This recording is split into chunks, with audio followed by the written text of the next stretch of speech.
O cerebelo, em latim, significa pequeno cérebro.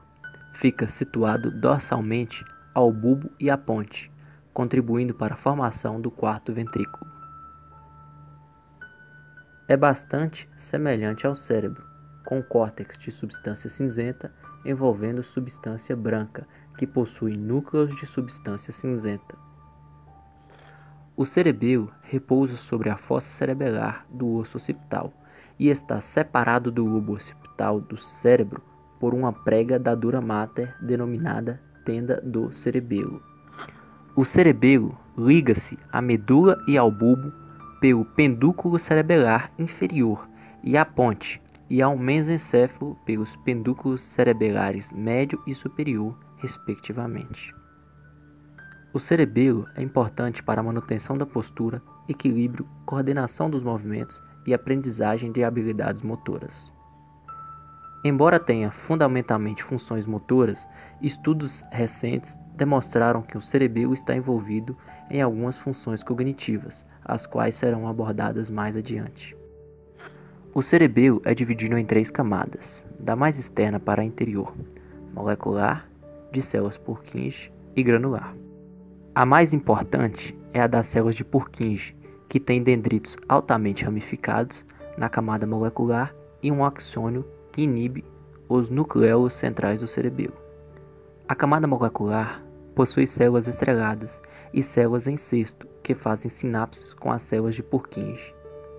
A camada granular é constituída pelas células granulares que possuem axônios que atravessam a camada de células de Purkinje. Chega a molécula e bifurca-se em T, formando as fibras paralelas que fazem sinapses com as células de Purkinje. As fibras que entram no cerebelo podem ser musgosas ou trepadeiras, vindas do núcleo olivar inferior. As fibras trepadeiras fazem ações inibitórias das células de Purkinje, enquanto as fibras musgosas fazem sinapses excitatórias sobre os núcleos centrais. Depois excitam as células granulares, que excita as células de Purkinje. O cerebelo possui os seguintes núcleos: denteado, emboliforme, globoso e fastigial. O corpo medular é constituído por fibras, principalmente fibras aferentes dos pendúculos cerebelares e fibras formadas pelos axônios das células de Purkinje.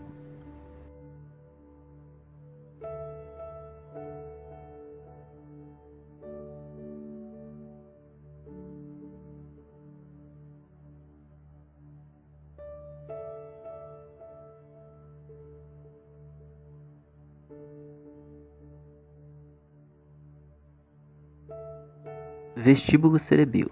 As informações chegam no lobo flóculo-nodular, que tem conexões com o núcleo fastigial e os núcleos vestibulares e saem pela zona medial. Espinocerebelar. As informações chegam no vermes e saem pela zona intermediária do hemisfério. Tem conexões com a medula. Cérebro-cerebelo. As informações chegam e saem pela zona lateral e tem conexões com o córtex cerebral. Vestíbulo cerebelo. Conexões aferentes. As fibras aferentes chegam ao cerebelo pelo fascículo vestíbulo cerebelar, têm origem nos núcleos vestibulares e se distribuem ao lobo flóculo nodular. Trazem informações originadas na parte vestibular do ouvido interno sobre a posição da cabeça, importantes para a manutenção do equilíbrio e da postura básica. Conexões eferentes. As células de Purkinje projetam-se para os neurônios do núcleo vestibular lateral, modulando os tratos vestibulos espinhais que controlam a musculatura para manter o equilíbrio, e do núcleo vestíbulo medial, controlando movimentos oculares e coordenando-os com movimentos da cabeça. Espinocerebelo. Conexões aferentes.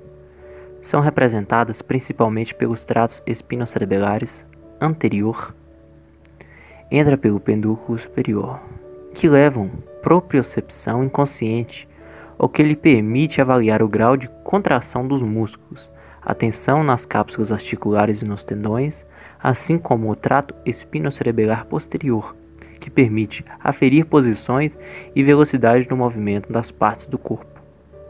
Conexões eferentes. Os axônios das células de Purkinje da zona intermédia fazem sinapses do núcleo interpósito, de onde saem fibras para o núcleo rubro, influenciando neurônios do trato rubroespinhal via interpósito rubroespinhal e para o tálamo, que segue para o córtex cerebral, influenciando o trato córtico-espinhal via interpósito tálamo cortical. Dessa maneira, coordenando a parte mais lateral da coluna anterior da medula, que faz movimentos finos. Já as células de Purkinje da zona medial fazem sinapses com os núcleos fastigiais, de onde saem as fibras fastigiobulares para a formação reticular, influenciando os tratos retículo-espinhais, e para o núcleo vestibular, influenciando os tratos vestíbulo-espinhais, via fastígio reticular e fastígio vestibular. Dessa maneira, coordenando a parte mais medial da coluna anterior da medula, fazendo manutenção do equilíbrio da postura. Cérebro-cerebelo. Conexões eferentes. Chegam pelas fibras pontos cerebelares que fazem parte da via córtico-ponto cerebelar, através do pedúnculo cerebelar médio. Trazem informações das áreas motoras e não motoras do córtex. Conexões eferentes. Axônios das células de Purkinje da zona lateral do cerebelo fazem sinapses com o núcleo denteado, de onde segue para o tálamo, via dentro tálamo cortical, do lado oposto, e para o córtex, de onde se origina o trato córtico-espinhal, influenciando a musculatura distal e movimentos finos. Abordaremos a seguir sobre as lesões cerebelares mais comuns, de acordo com os dados epidemiológicos mundiais.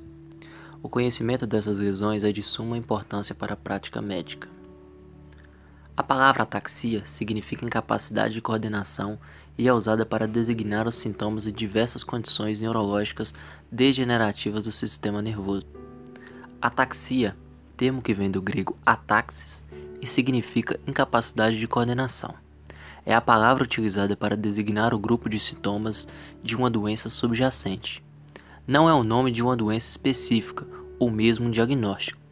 Sua principal característica é a perda de coordenação dos movimentos voluntários, sintoma que faz parte do quadro clínico de diversas desordens neurológicas.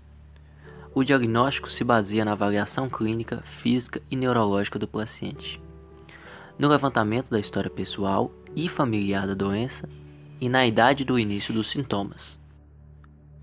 Podem ser feitos também testes em que o paciente tenta fazer uma série de movimentos coordenados, como levantar a mão ao nariz várias vezes. Logo, podemos concluir que a ataxia caracteriza-se pela coordenação desordenada de diferentes movimentos. O paciente fica de pé, com as pernas afastadas e anda escorado nas paredes próximas. Como foi abordado anteriormente, é de papel do cerebelo manter o tônus muscular, bem como a postura corpórea. Logo, a lesão, principalmente no vestíbulo cerebelo, ocasiona a hipotonia muscular. Esse quadro clínico é caracterizado pela diminuição do tônus muscular que deixa os músculos mais fracos e flácidos. Normalmente, essa condição de saúde é relacionada à paralisia infantil e também a outros problemas de ordem neurológica. Quando não tratada, ela pode evoluir e comprometer de modo direto a qualidade de vida do paciente afetado. De modo comum, a hipotonia muscular é diagnosticada e notada durante o nascimento ou logo na primeira infância. Concluindo, a hipotonia muscular causa fraqueza muscular ipsilateral e astenia discreta. O tremor de interação é caracterizado por movimentos involuntários de oscilação rítmica. O teste para diagnóstico pode ser feito da mesma forma que para ataxia, através do alcance voluntário da ponta do dedo da mão ao nariz. Caso o paciente porte a doença, haverá tremor ao chegar nas proximidades do nariz. A sinergia é caracterizada por uma falta de coordenação em diferentes grupos de músculos, principalmente em movimentos complexos e finos, como segurar o lápis ao escrever e alcançar um objeto. Há descontrole na ativação e inibição da musculatura agonista e antagonista relacionados aos movimentos em questão. Fim, mas não menos importante, tem seu nistagmo. O termo nistagmo é utilizado para descrever movimentos oculares, oscilatórios, rítmicos e repetitivos. Os movimentos oscilatórios, mas não rítmicos, são denominados movimentos nistagmoides. É de maior visibilidade clínica 3 tipos de nistagmo: o horizontal, o vertical e o rotatório. Todos os 3 referem-se ao modo pelo qual é dado o direcionamento do movimento ocular.